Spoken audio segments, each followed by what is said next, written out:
Wakil Menteri Perdagangan Jerry Sambuaga mengungkapkan konsep kripto dan juga blockchain akan memberikan pengaruh luas dalam berbagai sektor, bahkan dalam konteks makroekonomi. Menurut Jerry juga aset kripto akan mengubah pola perdagangan dari berbasis otoritas negara menjadi otoritas pasar dan juga komoditas.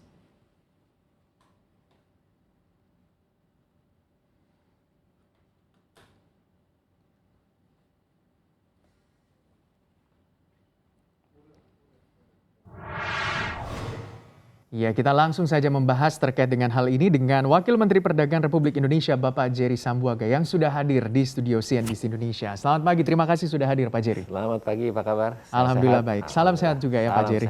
Nah, kalau kita lihat bahwa tadi memang untuk cryptocurrency ini kan hype ya. Di global juga bahkan bisa dikatakan kepemilikan atau hype-nya dan juga ketertarikan gitu dari para investor yang berada di cryptocurrency ini sangat besar. Transaksi kripto saja kalau kita berkaca dalam negeri kita sangat populer. Ini nilai transaksinya mencapai 370 triliun rupiah hingga Mei 2021.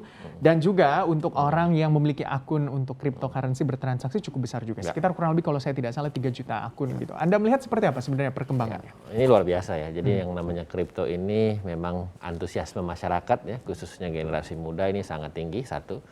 Kedua, transaksinya itu sekarang sudah lebih tinggi lagi tadi yang dari Mas Gibran bilang ya. Per bulan Juli 2021 itu nilai totalnya, volumenya itu hampir mendekati kurang lebih 470 triliun rupiah. Ya. Jadi ini meningkat yang luar biasa dari bulan Mei sampai dengan bulan Juli 2021, ada peningkatan yang signifikan. Lalu akun pelanggannya itu sudah kurang lebih 7 juta. Yang tadi dibilang 3 juta, sekarang sudah 7 juta. Jadi ini peningkatannya meningkat dan trennya saya pikir akan terus meningkat ya. Nah memang ada beberapa hal yang memang harus kita perhatikan secara spesifik ya terkait dengan perkembangan kripto ini ya. Dan kami selalu menyampaikan dulu kepada publik ya supaya ini tidak misleading informasinya bahwa yang namanya kripto ini adalah bukan mata uang. Nah, ini clear, jelas dan tegas ya. Artinya apa?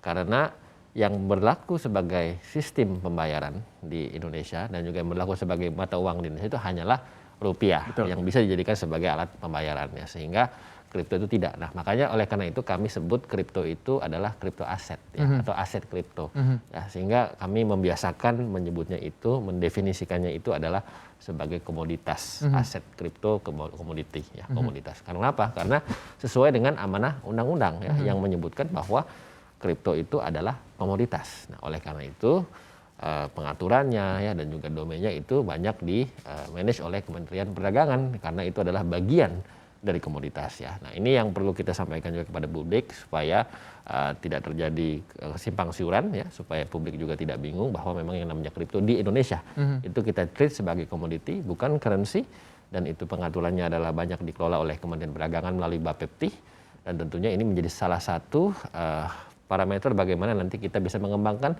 transaksi atau perdagangan kripto ke depan, karena mungkin sudah banyak diberitakan oleh beberapa kalangan ya maupun juga media bahwa ini kan sebetulnya potensinya luar biasa. Tadi nilainya sendiri sudah bisa dipastikan ya 470 triliun lebih per Juli 2021, pelanggannya 7 juta, dan berdasarkan data yang kami terima itu mayoritas ya itu sekitar 80 sampai hampir 90% itu adalah generasi muda ya, 20 sampai 30 tahun ya, data yang kami terima ya. Artinya memang secara spesifik ya segmennya ini banyak diminati ya oleh generasi muda kita, dan kedepannya kita ingin membuat ini perdagangan kripto ini lebih terorganize, ya, terregulasi ya, lebih sistematis ya, dan memiliki status dan juga payung hukum yang jelas ya. Dan tentunya ini semangatnya adalah apa? Yang paling utama adalah memberikan perlindungan terhadap konsumen, terhadap pelaku ya, terhadap seluruh stakeholders yang ada dalam perdagangan kripto ini. Oleh karena itu kami dari Kementerian Perdagangan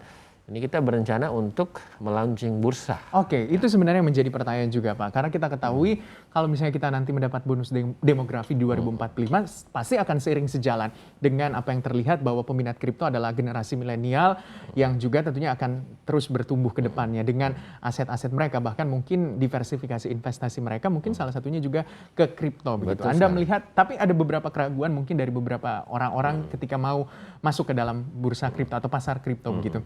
Belum ada regulator yang jelas, regulasi yang jelas siapa, dan tentunya ini masih menjadi sebuah zona abu-abu begitu. Bagaimana tentunya Kementerian Perdagangan dalam hal ini? Baik, jadi memang begini, filosofinya kita pahami dan juga esensinya adalah kenapa bursa kripto itu perlu dibuat atau perlu di-establish ya. Karena pertama, ini dalam rangka untuk melaksanakan amanah undang-undang ya, yang menyebutkan bahwa kripto adalah bagian dari komoditas dan untuk trading komoditas harus ada di bursa. Betul. Nah, sehingga sangat make sense dan sangat logical ketika kita mendirikan bursa itu untuk membuat suatu tempat yang jelas dan resmi dan juga lebih organized untuk trading kripto itu. Lalu yang kedua, ya ini juga dalam rangka untuk memastikan ya perlindungan terhadap konsumen. Karena begini, ketika bursa sudah dibentuk, kan nanti kan ada custodiannya, ada clearingnya, ada pencatatannya, ada rekornya, lebih terorganize secara sistematis dan lebih transparan sudah pasti dan lebih open dan lebih terintegrasi. Betul. Ya antara pedagang dan juga pelaku dan juga konsumen dan semua yang terhubung dalam bursa tersebut. Nah, sehingga ya, jaminan akan kepastian dan juga keamanan khususnya dari kacamata konsumen akan lebih terjamin. Ya. Nah ini sebagai contoh ilustrasi saja ya.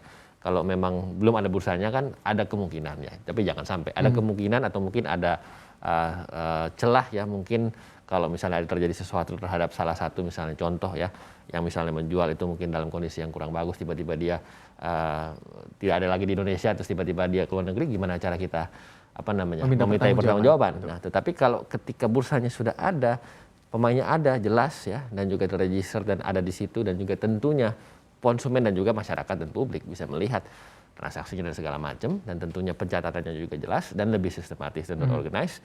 Ya, saya pikir itu akan jauh lebih memberikan kepastian ya, baik itu secara hukum, secara keamanan dan juga kenyamanan pastinya, dan pastinya ini akan ke depan ya semakin membuat ini lebih bertumbuh. Ya kan, ini kita sasarannya kan adalah selain memberikan prioritas dan juga jaminan kepada konsumen, tetapi juga memastikan ini bisa menjadi produk-produk yang potensial ke depannya. Kenapa saya katakan begitu? Karena begini, ketika itu ekosistemnya sudah sehat, ekosistemnya sudah baik ya, sudah kondusif dan sudah terregulasi dengan jelas ya, itu akan memberikan banyak opportunity. Contoh misalnya apa? Selama ini kan kita lihat ya token ya atau koin-koin yang selama ini yang diperdagangkan mungkin masih banyak dari luar, ya kan? Tapi dengan ekosistem yang baik, dengan terregulasi dan juga terorganize dan terintegrasi, ya itu akan semakin men-encourage para pelaku nanti, khususnya para trader, untuk bisa mengembangkan koin-koin sendiri. Dan koin-koin itu bisa jadi salah satu yang menjadi andalan untuk produk-produk lokal kita. Dan itu potensi untuk produk ekspor ke luar negeri. Dan itu nanti bisa juga dibeli dan juga di trading di luar negeri, yang sehingga ya nanti kita akan bisa memiliki koin-koin sendiri yang akan semakin membuat potensi ekspor itu menjadi semakin besar, di mana sekarang semuanya adalah serba digital, dan produk-produk digital termasuk turunannya dan termasuk yang berhubungan dengan kripto itu bisa menjadi salah satu main instrumen yang bisa berkontribusi kepada pengembangan ekspor kita. Ini kan salah satu inovasi yang juga memberikan banyak kontribusi signifikan. Betul. Jadi ini banyak sekali. Dan keempat juga ya ingin saya sampaikan, kenapa bursa ini juga dibentuk. Karena kita juga ingin menjamin keamanan. Ya, keamanan dalam rangka juga selain perlindungan tetapi juga kepastian transaksi misalnya.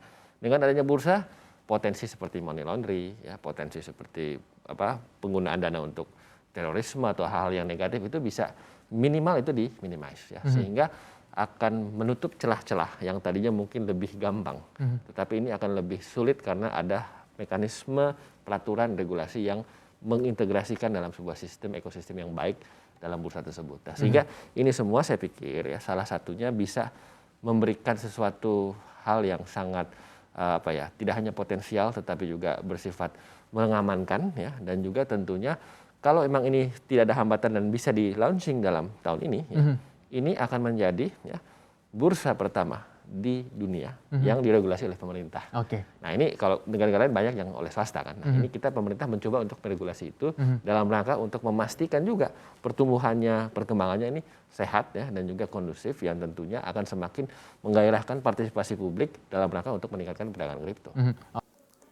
Untuk informasi lebih lengkap dan berita terkait, klik link deskripsi. Dan jangan lupa juga untuk download aplikasi CNBC Indonesia yang tersedia di Play Store dan juga App Store. Jangan lupa subscribe ya.